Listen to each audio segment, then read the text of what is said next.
This episode is sponsored by nobody. Nobody sponsored me.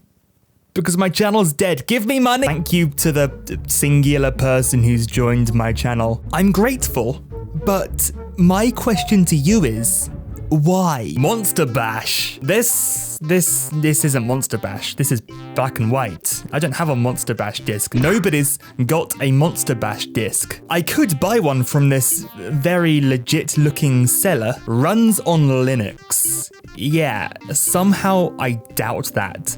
And Windows 10. This game came out in 1993 for DOS. Linux, yeah, that came out around that time. Windows 10, yeah, we can try.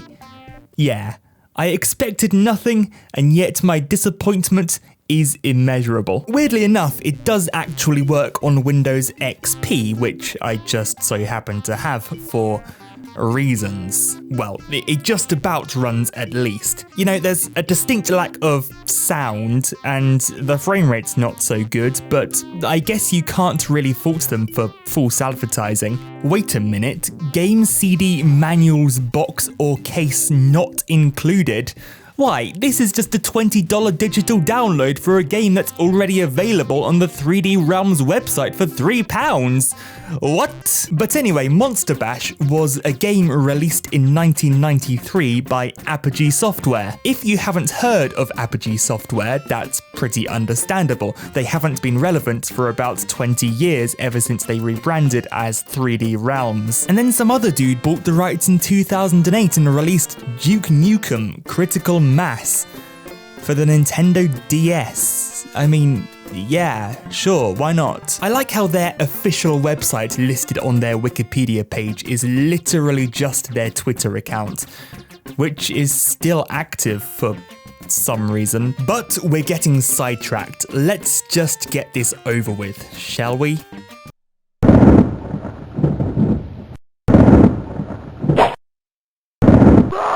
What the hell was that? You know, this game is actually quite well made. The art's nice, the gameplay isn't terrible, and the music's great.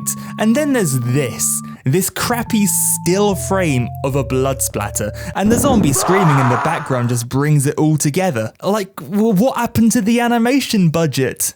We blew a lot of money on that hand moving across the screen, guys. Oh, and the rock scene wasn't cheap either. Sorry guys, but we just can't afford any animated blood. Cue the entire wall of animated blood. This is the Monster Bash title screen. Yeah, starring Johnny Dash. There he is right there with his smug shit-eating grin. He's like, yeah, you spent $20 on this shit.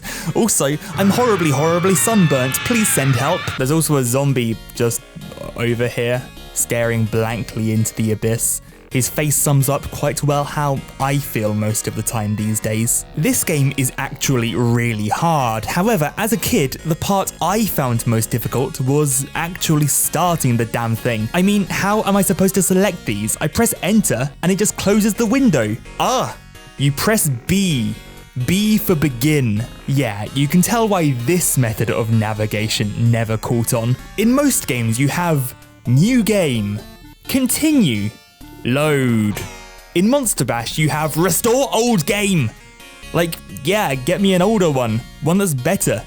Give me some Super Mario Brothers or something. Right, we're finally in the game. I've been putting this off because the only way I could describe this game really is cruel. It tends to do things like make you fall through spiky death to get to secrets or slam dunk you into the sides of walls.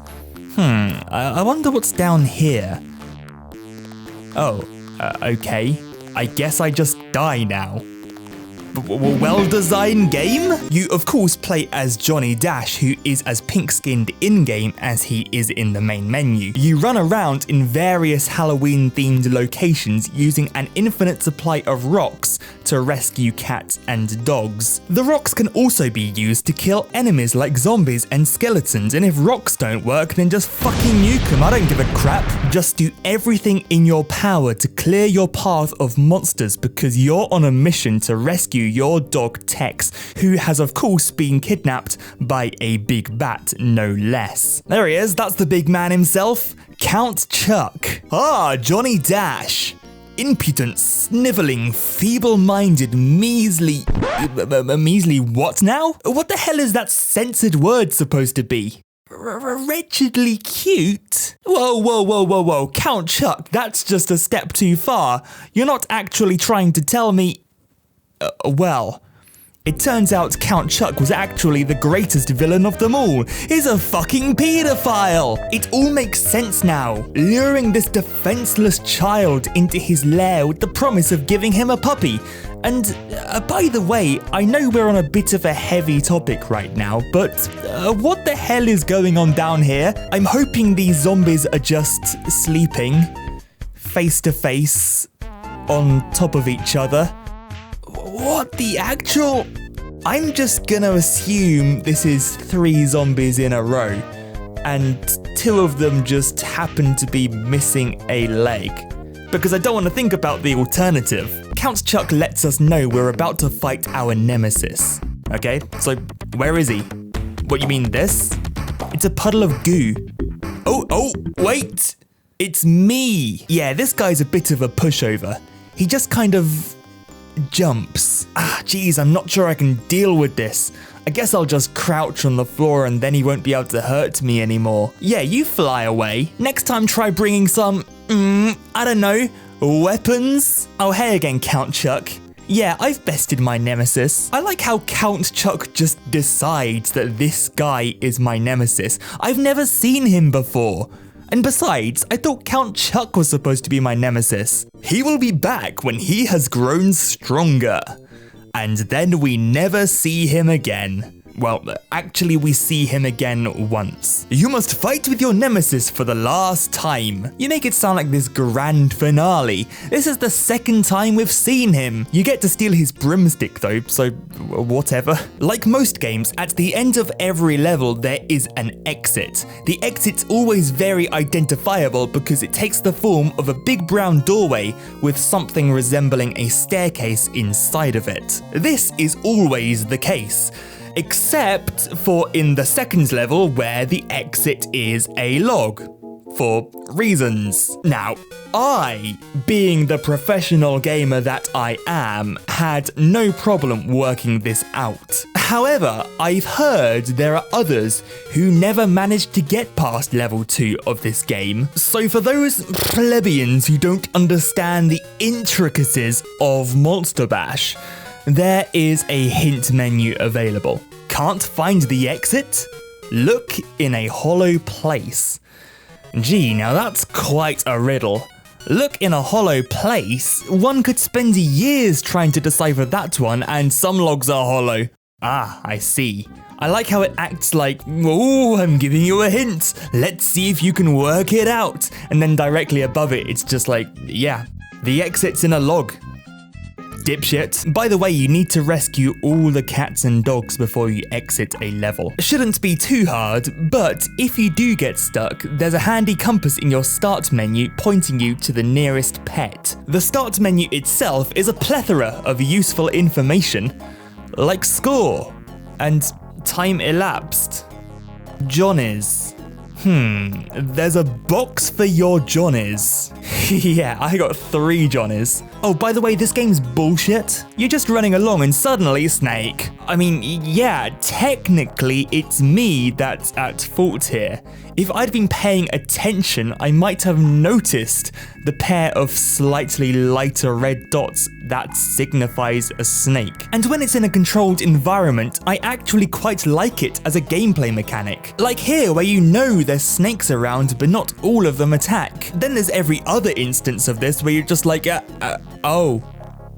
There's a snake there! You know, I used to have nightmares about these snakes as a kid. Thinking about it, I must have been about 2 or 3 years old watching my family play this game, and the trauma from these snakes must have embedded itself in my subconscious somewhere because they haunted my dreams for years. Then when I came back several years later and played this game for myself, I got to these snakes and was like, what, wait, they were real? Childhood traumas aside, it's been about 10 minutes and we've only made it up to the 3rd level out of 28. So let's maybe move on. Level 4. You're gonna like this one.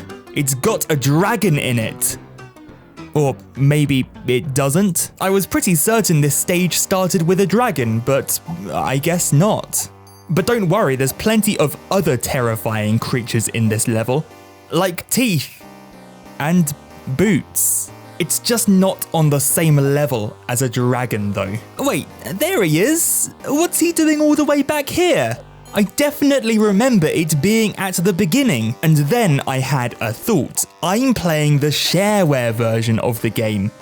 Maybe it's different in the full version. So I went and legally obtained a premium copy of the game from the family PC, and sure enough, the dragon's in the correct place at the start, so that solves that. So I re-downloaded the shareware version because I ain't no dirty pirate, I'm not playing a copied version of the game, and I got to stage 4 and the dragon was at the start of the level, and at this point I thought I was going insane.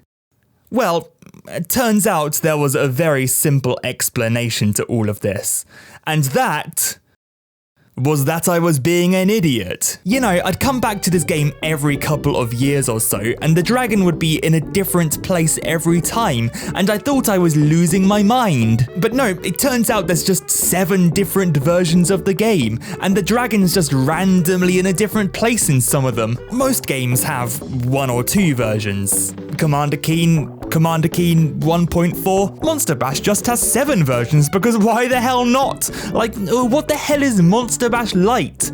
Something tells me this isn't the correct Monster Bash Lite. So far in this game, I've met a lot of bad guys and I've killed a lot of monsters, but I'm not really feeling it. I'm just not convinced I'm doing the right thing. I just need a little more evidence that these guys really are evil. No recycling. Whoa. Okay, Satan. I was wrong. These guys are literal monsters. Down with rainforests? Oh, you've just gone a step too far. That's it, Count Chuck. The kiddie diddling was one thing, the recycling was another. But now, I'm coming to end your existence. The next 3 levels are in houses, and they're mostly uneventful. Well, mostly. You know, I don't own a dog myself, but I'm pretty certain that's not the sound a dog makes. We'll let it slip, but, you know, 7 versions of Monster Bash and it's still a buggy mess. It's literally unplayable, and I shall be writing to the manager. Finally, we're at the boss. He's pretty tough, but luckily he has a weakness. Gee, I wonder what it could be. Ah, not my eye! If you do that again, I might just explode. And then he does. And then 2 demons come down and put you in a cooking pot. Oh no, how could you possibly escape? Could this be the end of Johnny Dash? Spoilers, he survives. Turns out it was all just a big ploy to sell episodes 2 and 3. Do you remember episodic gaming? They always end on some big cliffhanger like, oh, don't you want to find out what happens next? You better buy the next episode to find out. And then the next episode is pretty much the same game with extra levels. That's if you're lucky, of course. Sometimes the developers just decide to abandon the series like, yeah, that's fine. I didn't care about that story anyway. Monster Bash episodes 2 and 3 are highly uninteresting. But of course we want to find out what happens to Count Chuck, so let's just skip straight to the end. Oh man, this boss battle has been hyped up for 3 episodes. We finally get to fight Count Chuck, and it's going to be glorious! 28 levels of hard work, and we're finally at the final boss, and he doesn't even do anything. In fact, I think he's asleep. I'll say that again. The final boss is asleep. He doesn't even care. He's just like, yeah, I didn't expect you to actually buy this game, to be honest. Most people just quit at the cooking pot. Why did you buy this game? Unfortunately for Count Chuck, I made a vow for vengeance. So let's finish this, shall we? And there he goes, falling to his demise. You know, Count Chuck, you are a bat. You could try using your wings? No, Okay. And there we go. There's our dog, and everyone lived happily ever after. The end. Right. I feel I should do an outro now or something. Monster Bash? Subscribe to my channel. Are in the bin. We are in the bin. We are in the bin.